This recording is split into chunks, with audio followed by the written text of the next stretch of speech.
नमस्कार, आप देख रहे हैं सी न्यूज़ भारत और मैं हूं आपके साथ आकांक्षा यादव। वक्त हो चुका है न्यूज़ बुलेटिन का और आज इस न्यूज़ बुलेटिन में हम जानेंगे कि गया में किसने राजनीति छोड़ने की कही बात, सरगोजा में किसके खिलाफ किया गया प्रदर्शन और विदिशा में रेस्ट हाउस में प्रेस वार्ता का किसने किया आयोजन, ये सब जानेंगे विस्तार से। तो चलिए निगाह डालते इस वक्त की खास खबरों पर।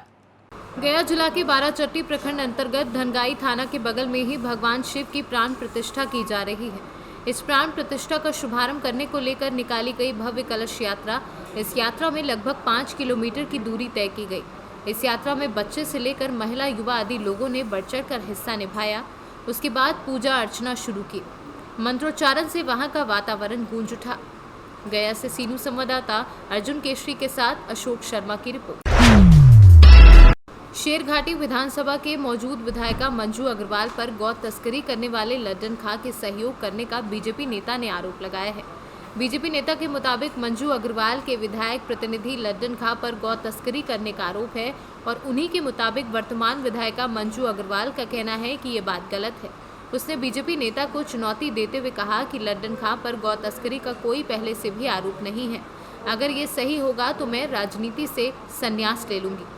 इस चुनौती को स्वीकार करते हुए बीजेपी नेता ने लड्डन खां पर गौ तस्करी को लेकर हुई एफआईआर की कॉपी निकालकर साक्ष्य प्रस्तुत किए हैं।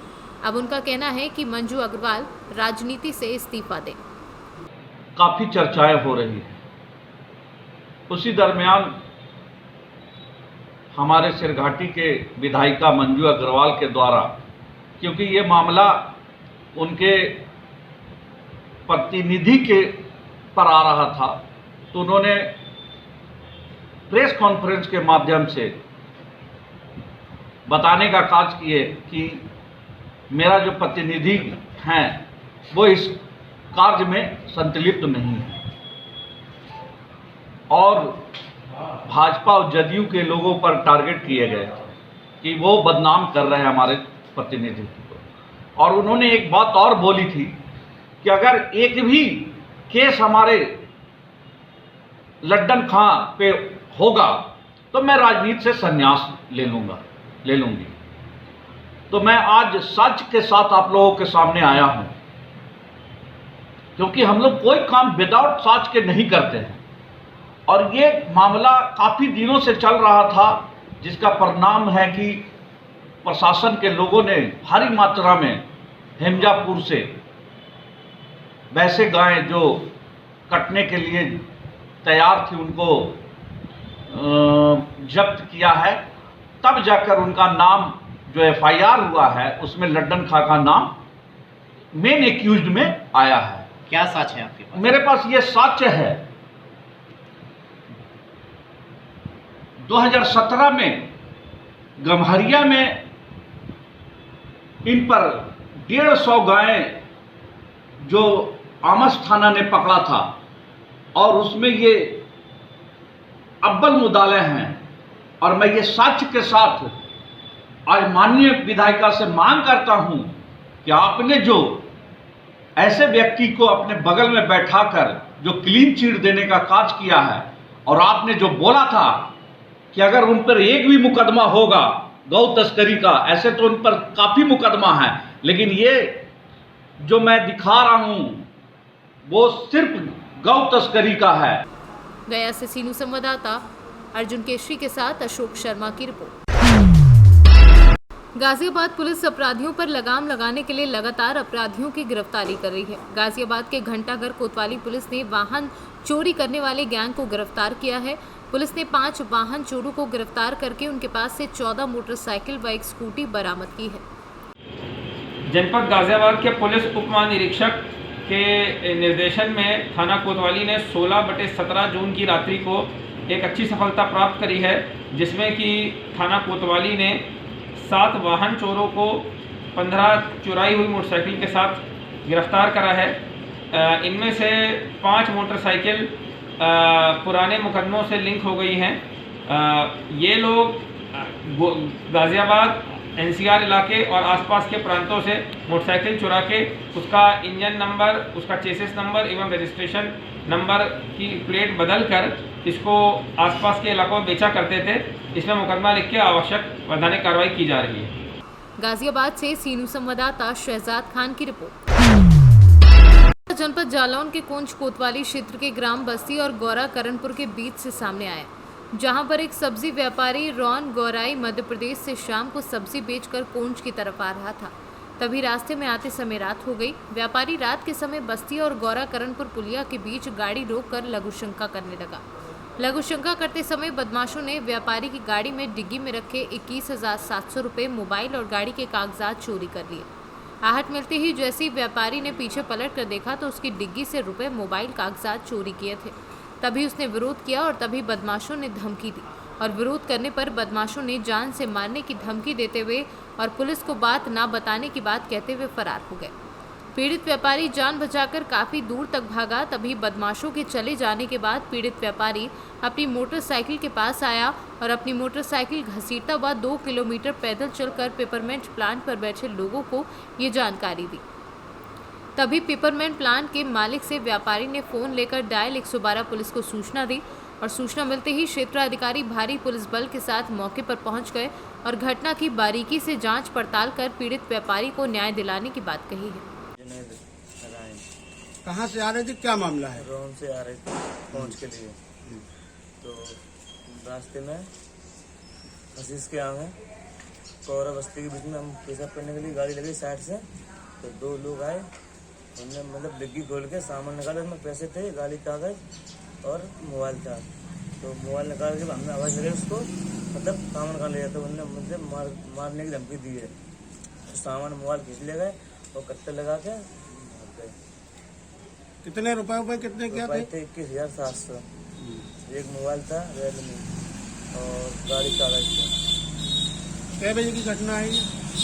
8 साढ़े 8 बजे की घटना है। रात की? हाँ, रात की। पुलिस को खबर दी? हाँ, पुलिस को खबर दी थी। पुलिस आई थी? आई थी पुलिस। क्या कहा पुलिस ने? पुलिस ने कहा कार्रवाई करेंगे। भाई आपका क्या नाम है? मोहित कुमार। ये कौन सी जगह है? उमरपुरा।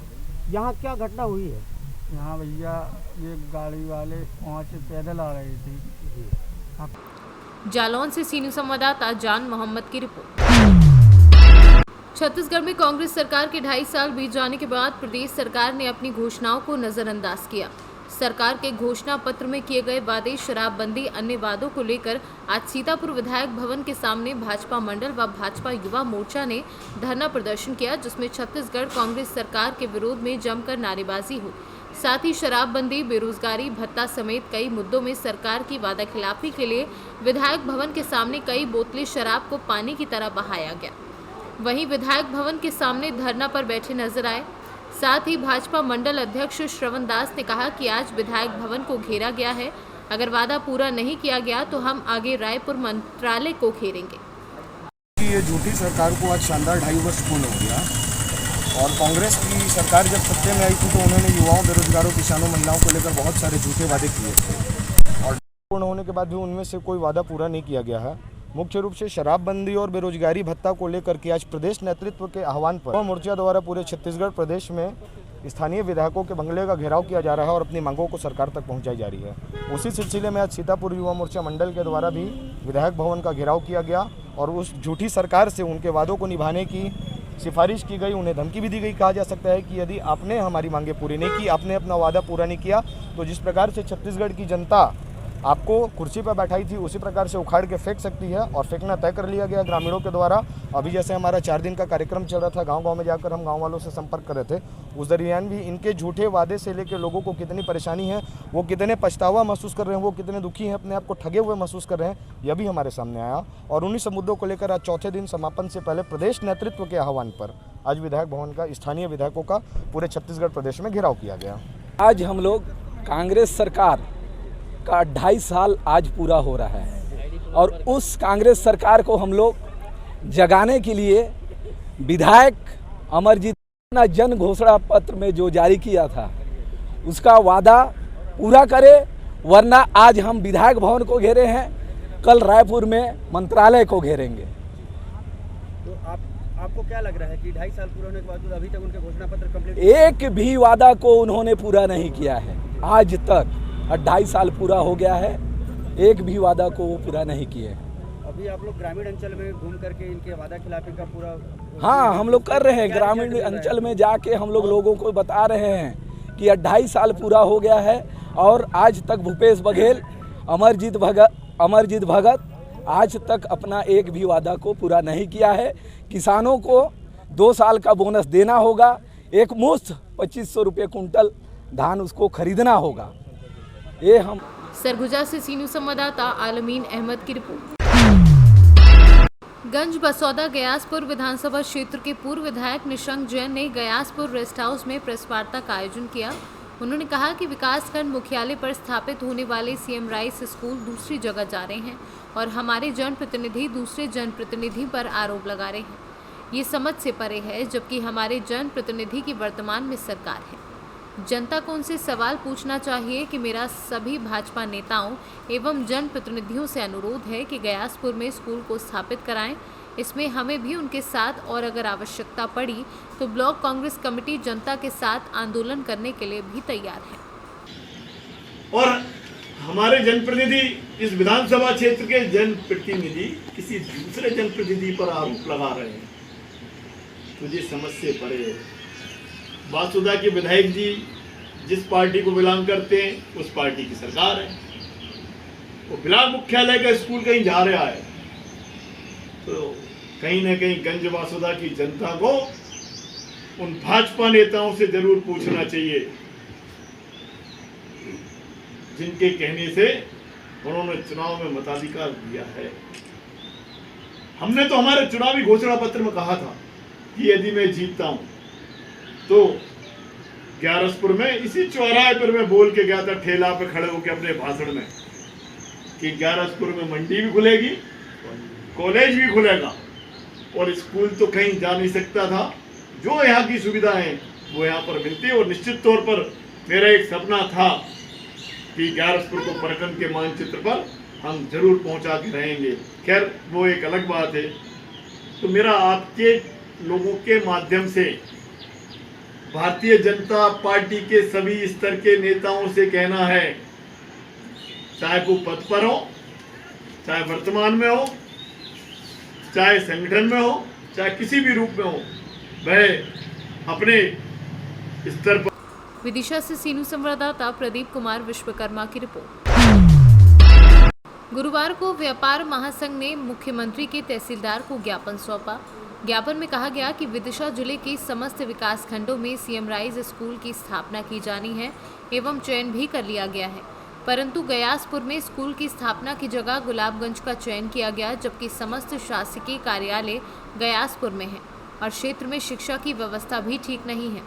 गयासपुर क्षेत्र में लगभग 150 ग्राम आते हैं, जिनमें निवासरत बच्चों को शिक्षा के लिए विदिशा या गंज बसौदा जाना पड़ता है, जो कि काफ़ी दूर पर स्थित है, जिसके कारण कई बच्चों की पढ़ाई बीच में छूट जाती है।